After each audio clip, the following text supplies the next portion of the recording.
Darwin পৌঁছেছে বাংলাদেশ দল, আজ যাচ্ছেন লিটন, সৌম্যরা। ইনজুরি আক্রান্ত দল নিয়েই আশাবাদী সালাউদ্দিন। দল বাড়ছে বাংলাদেশ ফুটবল লিগে, 13 ক্লাবকে প্রস্তুতির নির্দেশ। ফেডারেশনের নির্বাহী কমিটির সভায় সিদ্ধান্ত। অবশেষে বিয়ের পিঁড়িতে বসছেন রোনালদো। জন্মভূমি মাদেইরায় শনিবার জর্জিনার সঙ্গে জুটি বাঁধছেন। শুরুতে অস্ট্রেলিয়া বাংলাদেশ সিরিজের খবর জানাবো। 2 টেস্ট খেলতে ডারউইন পৌঁছেছে বাংলাদেশ দলের প্রথম অংশ। রাতে ঢাকা ছাড়বে লিটন, সৌম্যের দ্বিতীয় বহর। ইনজুরি আক্রান্ত এই দলকে নিয়েই আশাবাদী জাতীয় দলের সাবেক সিনিয়র সহকারী কোচ মোহাম্মদ সালাউদ্দিন।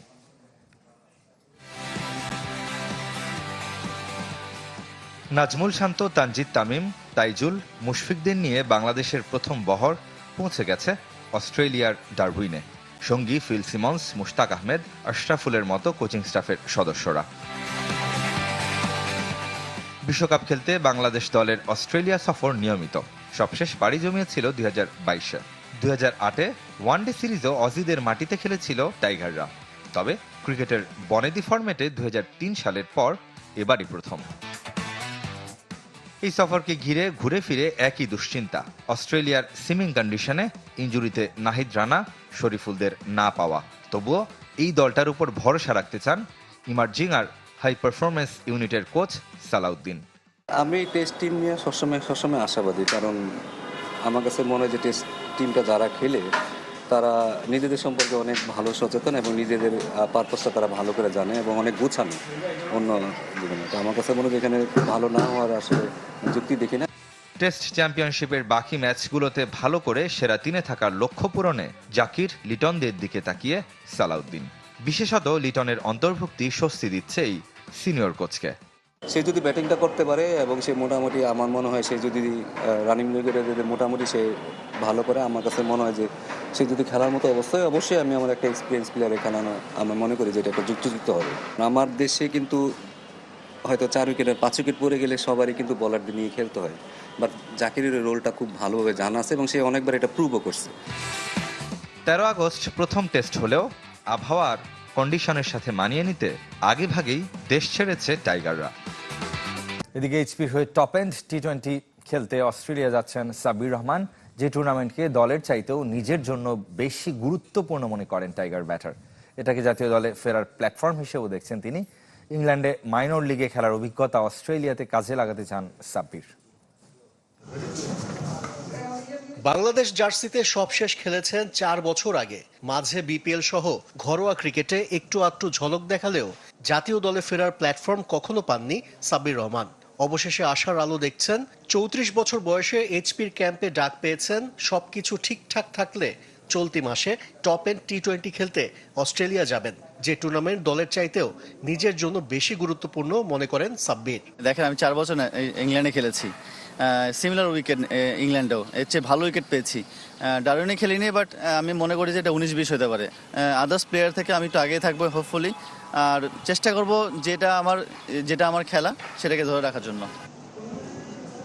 গেল কয়েক বছর ইংল্যান্ডে নিয়মিত ক্রিকেট খেলেছেন সাব্বির রহমান। ইংলিশ কন্ডিশন আর সিমিং উইকেটের সাথে অনেকটাই মানিয়ে নিয়েছেন তিনি। তাই তো অস্ট্রেলিয়া সফরে অন্যদের চাইতে নিজেকে এগিয়ে রাখছেন টাইগার ব্যাটার। সব প্লেয়ার যতটা ইম্পর্টেন্ট, তার থেকে একটু বেশি ইম্পর্টেন্ট আমার জন্য, কারণ আমার 4 বছর পরে কামব্যাক করেছি। তাও আবার একটা দেশের বাইরে একটা টুর্নামেন্ট হচ্ছে, টপ এন্ড, এটা ফার্স্ট খেলা টি-20 দিয়ে, তো এখানে একটা মানিয়ে খেলতে হবে। বাট আমাকে এট দ্য সেম টাইম আমাকে ভালো খেলতে হবে ইনশাল্লাহ। একসময় জাতীয় দলের সতীর্থ মাহমুদুল্লাহ এখন এইচপির মেন্টর। তার কাছ থেকে প্রতিদিনই শিখছেন সাব্বির, যদিও মাঝে মাঝেই মাহমুদুল্লাহকে টিমমেট হিসেবে ভুল করেন। না, খুবই এনজয় করছি আসলে। মাঝে মাঝে মনে হচ্ছে যে আমি রিয়াদ ভাইয়ের সাথে খেলতেছি। তো প্রশ্নটা কীভাবে করবো মাঝে মাঝে সংকোচ ফিল হচ্ছে, বাট আমার কাছে মনে হচ্ছে যে as a mentor, as a batting coach, brilliant job. উনি খুব ভালোভাবে হ্যান্ডেল করছে আমাদের ব্যাটসম্যানদেরকে। এবং 14 আগস্ট অস্ট্রেলিয়ার ডারউইনের উদ্দেশ্যে ঢাকা ছাড়বে হাই পারফরমেন্স ইউনিট। তার আগে মিরপুরে 8 ও 10 আগস্ট মালয়েশিয়ার বিপক্ষে 2টি প্রস্তুতি ম্যাচ খেলার কথা। দেখে অবশেষে বিয়ের পিঁড়িতে বসছেন Portuguese superstar Cristiano Ronaldo.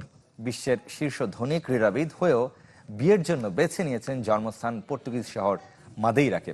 British গণমাধ্যম দ্য সানের খবর, দীর্ঘ 10 বছরের বান্ধবী জর্জিনার সাথে আগামী শনিবার গাঁটছাড়া বাঁধছেন CR7।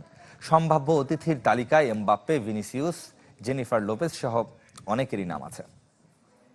Do you have a wedding day yet? Not yet. We plan to do it after the World Cup with the trophy. বিশ্বকাপ শেষে চ্যাম্পিয়ন ট্রফি নিয়ে বিয়ের পিঁড়িতে বসতে চেয়েছিলেন। গেল বছর নভেম্বরে বিখ্যাত সাংবাদিক পিয়ার্স মর্গানকে দেয়া এক সাক্ষাৎকারে ঠিক এভাবেই নিজের বিয়ের পরিকল্পনা জানিয়েছিলেন রোনালদো। ভাগ্য সহায় হয়নি, বিশ্বকাপ ট্রফি তাই অধরাই থেকে গেছে CR7-এর। তাতে অবশ্য দীর্ঘদিনের বান্ধবী জর্জিনা রদ্রিগেজের সাথে বিয়ের দিনক্ষণ পেছায়নি। 10 বছরের প্রেম থেকে পরিণয় এখন পরিণতির পথে। বিশ্বকাপের আগে জর্জিনাকে মহামূল্যবান আংটি দিয়ে বিয়ের প্রস্তাব দিয়েছিলেন রোনালদো। চমক দেখিয়েছিলেন, আভাস দিয়েছিলেন বিয়ের। কোথায় হবে পৃথিবীর প্রথম বিলিয়নার ক্রীড়াবিদের বিয়ে, তা নিয়েছিল গুঞ্জন। এবার অবশ্য ভক্তদের ভিন্নভাবে চমক দিলেন আল নাসর তারকা। দামি কোনো ব্যক্তিগত দ্বীপ বা বিচে নয়, জন্ম আর বেড়ে ওঠা যে মাদেইরাতে, সেখানেই সারবেন বিয়ে। আগামী শনিবার ফুনচালের ঐতিহাসিক ক্যাথেড্রালে হবে বিয়ের আনুষ্ঠানিকতা। স্থানীয় রীতি অনুযায়ী সেখানে বিয়ের অনুষ্ঠান সাধারণত শুরু হয় বেলা 3টায়। এরপর অতিথিদের জন্য সংবর্ধনার আয়োজন করা হবে শহরের বিলাসবহুল 5 তারকা স্যাভয় প্যালেস হোটেলে। ব্রিটিশ গণমাধ্যম দ্য সানের খবর, স্যাভয় প্যালেস হোটেলের অতিথিদের আগেই জানিয়ে দেওয়া হয়েছে শুক্রবার ও শনিবার হোটেলের 2টি তলা এবং কয়েকটি বার সাময়িকভাবে বন্ধ থাকবে। বিয়ের অনুষ্ঠান ও অতিথিদের নিরাপত্তার কারণে এমন ব্যবস্থা বলে গুঞ্জন। 2016 সালে মাদ্রিদের একটি বিলাসবহুল ফ্যাশন স্টোরে জর্জিনার সঙ্গে পরিচয় রোনালদোর। সেই পরিচয় থেকে প্রেম, গত 10 বছরে দুজনের সংসারে এসেছে 4 সন্তান। 11 বছরে মাদেইরা ছেড়ে লিসবনে পাড়ি জমিয়েছিলেন রোনালদো। এরপর ইংল্যান্ড, স্পেন, ইতালি একে একে রাজত্ব করেছেন ইউরোপের শীর্ষ লিগে। 5 ব্যালন ডিওরে সাজিয়েছেন ব্যক্তিগত ক্যাবিনেট। বাৎসরিক আয় যখন 15,000 কোটি টাকার বেশি, ঠিক তখনও বিয়ের জন্য জন্মস্থানকে বেছে নিলেন রোনালদো। হাই ভোল্টেজ বিয়ের অতিথি তালিকাও high voltage. Footballer Rio Ferdinand, Vinicius, Mbappe থেকে আল নাসর সতীর্থ, হলিউড অভিনেতা ভ্যান ডিজেল, গায়িকা Jennifer Lopez, Rihanna, IShowSpeed, Travis Scott, Drake সহ আরও অনেকে আমন্ত্রণ পেয়েছেন। দেশের ফুটবলের খবর জানাবে এবার। বিপর্যয় সামাল দিতে 10 থেকে বাড়িয়ে 13 ক্লাবকে বাংলাদেশ লিগের জন্য দল গড়তে বলেছে ফুটবল ফেডারেশন। নিষেধাজ্ঞায় উঠিয়ে নির্ধারিত সময়ের মধ্যে ক্লাব লাইসেন্স করতে পারলে শীর্ষ লিগে থাকতে পারবে আবাহনী এবং বসুন্ধরা কিংস। নিষেধাজ্ঞা প্রত্যাহারের খুব কাছে আকাশী নীলরা। রেলিগেটেড ফকিরেরপুল, আরামবাগের সাথে ওয়ান্ডারার্সও মৌখিকভাবে বাফুফের গ্রিন সিগন্যাল পেয়েছে। ফয়জুল ইসলামের রিপোর্ট। বিশ্বকাপের পর মাঠে ফিরলেন লিওনেল মেসি। যদিও তার প্রত্যাবর্তনের দিন দিতে পারেন ইন্টার মায়ামি। কলম্বাস ক্রুর সাথে ড্র করেছে 2-2 গোলে। জাতীয় দল নিয়ে ধোঁয়াশা থাকলেও ক্লাব ফুটবলে নিয়মিত এলএম 10। যদিও এদিন মাঠে নেমেছেন দ্বিতীয়ার্ধে, খেলেছেন 38 মিনিট, নিয়েছেন 3টি শট। যদিও তার মাঠে নামার আগে 2-1 গোলে এগিয়েছিল মায়ামি। নিউ ক্যাম্পে নো স্টেডিয়ামে লুইস সুয়ারেজের গোলে এগিয়ে যায় দ্য হিরন্স। শেষ 4 ম্যাচে 7ম গোল উরুগুয়ান তারকার। তবে প্রতিপক্ষের ক্রস ঠেকাতে গিয়ে আত্মঘাতী গোল করে বসেন নতুন সাইনিং ক্যাসিমিরো। যদিও প্রথমার্ধের ইনজুরির সময় নোয়াহ অ্যালেনের গোলে লিড নেয় মেসির দল।